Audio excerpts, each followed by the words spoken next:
Hi teachers, the math coaches and I are glad you're here for the explanation of rotations PD.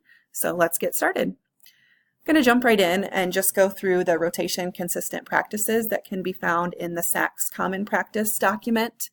First one, Math Process Standards Incorporated. You're going to hear us talk about process standards a lot, and it's just really important to be reviewing those and having those in mind when you're choosing activities that students will be participating in during the rotation time.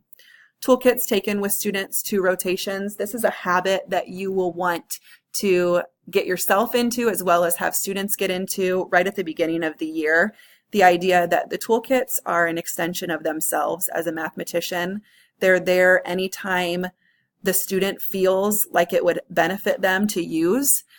Getting them used to anytime I go to any rotation, regardless of which one it is, regardless of what the activity is I'm going to be completing at the rotation, I'm going to take that toolkit with me just in case I need it. Next, students working independent of the teacher, accessing directions on their own. When students are involved in the rotation time, you are going to be at the small group table working with smaller groups of students on specific skills that are appropriate for them. So it's really important that students are able to be independent so that you can give all of your focus and attention to that small group of students that you're working with. Activities and practice as opposed to assignments.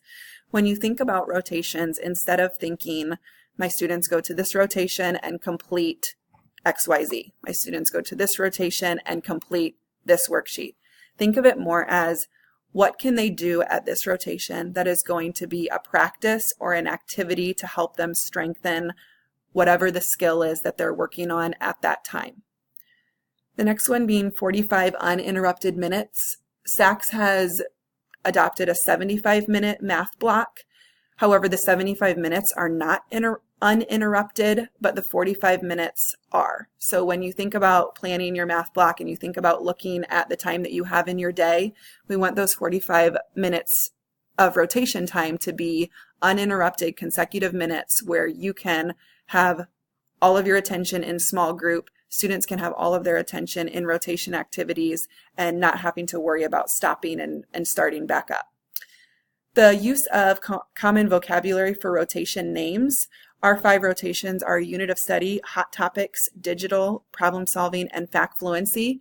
And the expectation is that all teachers, kindergarten through 5th grade, are using the common vocabulary for those rotation names. It really benefits students when they are progressing through grade levels, kindergarten through 5th grade, that it may be their first day of 3rd grade, but right away they have a comfort level with math because the rotations are named the same thing that they were in 2nd grade, 1st grade, and kindergarten. Also a consistency between buildings. If a student would happen to have to move between schools within our district, again, that comfort level that is created day one with, in my old school we had rotations and they were called the same thing as they are now in my new school. And the last one is Dreambox Daily. There is no spelled out expectation for how many times a week each student needs to visit any of the rotations with the exception of the digital rotation. The digital rotation will always be Dreambox, and each and every day, every student in your class should be working on the digital Dreambox rotation. Next, I'm going to go ahead and spell out what each one of these rotations are for a little bit more. We have found that it's really important for each student to participate in all 5 of these rotations in order to really create a well-rounded mathematician. There were times I know in my own class when I would have a games rotation and everyone would go to the games rotation, but I wouldn't always know what it was that they were working on specifically, and my students definitely wouldn't know what the specific skill was that they were supposed to be working on. So by having some consistent rotations and rotations that all students are involved in throughout the week, it really helped me as a teacher to know, yes, they practiced computation. Yes, they did a review of a previously taught skill. Yes, they did something on our current unit. It helped me to have a better picture of how my students were spending that rotation time so that I could really focus on my small group. So at the top of the screen, you're going to see some icons here. These were the icons that I used in my first grade classroom just to pair the rotation name with a picture. It helped when students were trying to access maybe the tools that they needed for a specific rotation, or to see where it was that they were supposed to be going in the classroom when they worked on one of the rotations. It also helps in kindergarten, first grade when honestly they can't read the words problem solving. And so again, they can look for the picture and we have it associated with a rotation name. The icons are not required, and there are not specific icons spelled out that this icon has to be the Fact Fluency icon. Every teacher is kind of using that a little bit differently, but we do have some example icons in the portal under rotation resources. So just to spell out each one of these a little bit more, Fact Fluency being the rotation where students are really learning how to exhibit efficiency, flexibility, and accuracy within computation. In the past, when we have thought about Fact Fluency, it has immediately been the drill and kill or the speed component of how quickly can students learn these facts and then recite them. But we want to shift our focus a little bit more to a strategy-based approach, knowing that ultimately, of course, the goal is for students to be able to quickly move through facts, quickly recall facts, and be able to use them. However, when students are first being exposed to different computation skills, we want to be sure that they are learning strategies that they can then use for a certain number set.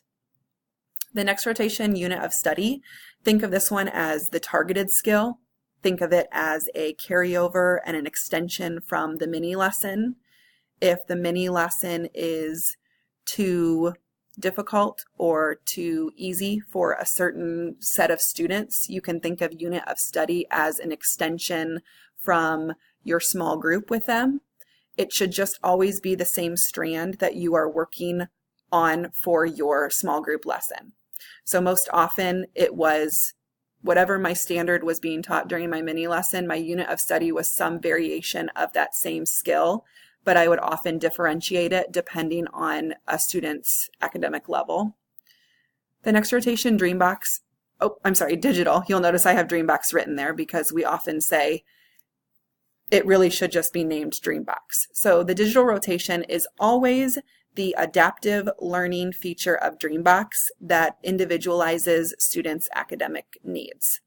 Dreambox has two different features, the first being the adaptive learning system and the second being an assign focus feature. When students travel to the digital rotation, which all students should be doing every single day, it should always be the adaptive learning feature that Dreambox offers. You are more than welcome to use the assign focus. However, it better fits in a unit of study or a hot topics or in a mini lesson or something like that. When students are at the digital rotation, it's always the adaptive learning feature. Our next rotation is problem solving, and this is a time when students are really incorporating process standards. It's a time when they should really learn that it's important to make sense of problems. It's important to persevere in solving them. Normally, our first instinct is to give a word problem for problem solving. However, it can be any type of activity where they're practicing the skills needed in order to be a problem solver. Hot Topics is the last rotation, and this is the rotation where students are practicing skills that have been previously taught or introduced. So it's really just your review rotation where students are maybe revisiting something that they have worked on previously. They may be reviewing something that they will need moving forward. Maybe you just didn't feel like you had enough time on a certain skill and you want to continue to expose students to working within that skill. Hot Topics is a great place to include that. What I have for you next is I'm just going to take each one of the rotations and kind of break down some examples that I used within my own class. So again, reminder, I was a first grade teacher, so a lot of these examples are more primary, but I'm going to try and kind of talk through how it could look at an upper level as well. So Power Tower is a great fact fluency activity that teachers K through 5 can use. It's really simple to make, just Dixie cups, sticker dots, and a lot of teachers store them in Pringles cans, but it's really just practicing a certain set of computation problems. So you can differentiate it in any way that fits your class. I always had a can of doubles. I had a can of doubles plus 1. I had a can of doubles plus 2. So any of those strategies you can use to differentiate the game. A really nice thing about all of these activities was that students could complete them individually. They could do them with a partner, or they could do them in a group. So that was nice. If I always had them work with a partner and one day someone's partner was sick, it was an activity that they could still complete. And a nice thing is that these are all activities that aren't really ever ending. I never had to worry about a student saying, hey, I finished my fact fluency rotation. What do you want me to do now?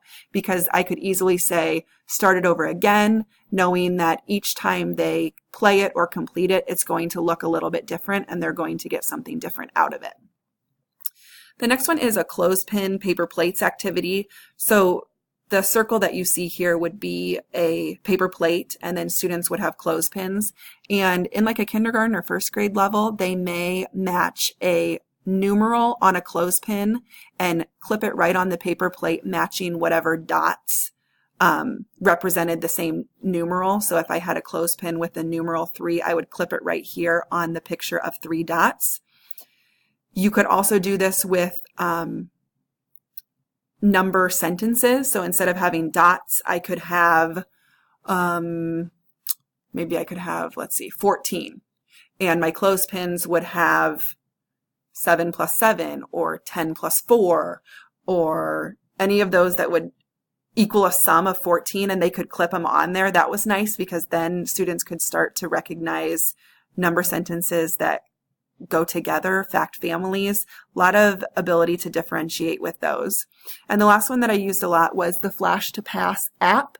I always tried to pair this one with a strategy video. So maybe students would watch a video on doubles before then playing the Flash to Pass app, but it's a completely free app that focuses on the fluency aspect of computation. For unit of study, a couple of examples. I have the 3 concepts of money totals, greater than, less than, equal to, and measurement. So each one of these just showed if I was a student, I would go to Canvas to access what I was going to be doing at unit of study, and this breaks down what those activities looked like. So just one example for money totals, my students first would listen to a coin song, a song that they were used to hearing during our mini lesson.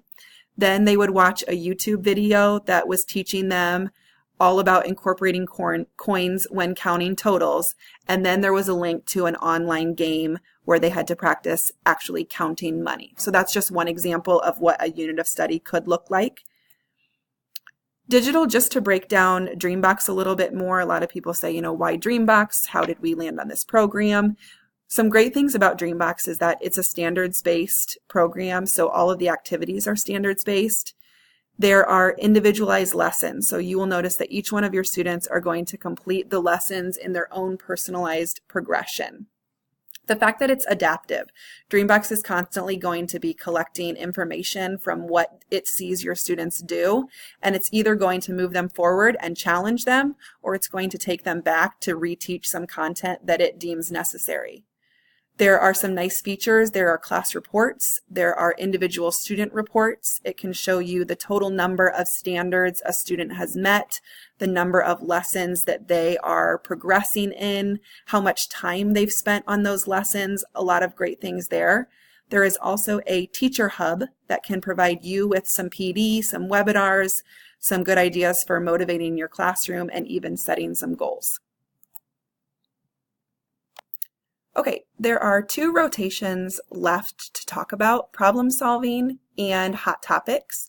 So what I'm going to do is I'm going to stop right now, and to hear about problem solving and hot topics, go ahead back to the portal and you will click on Explanation of Rotations PD Part 2.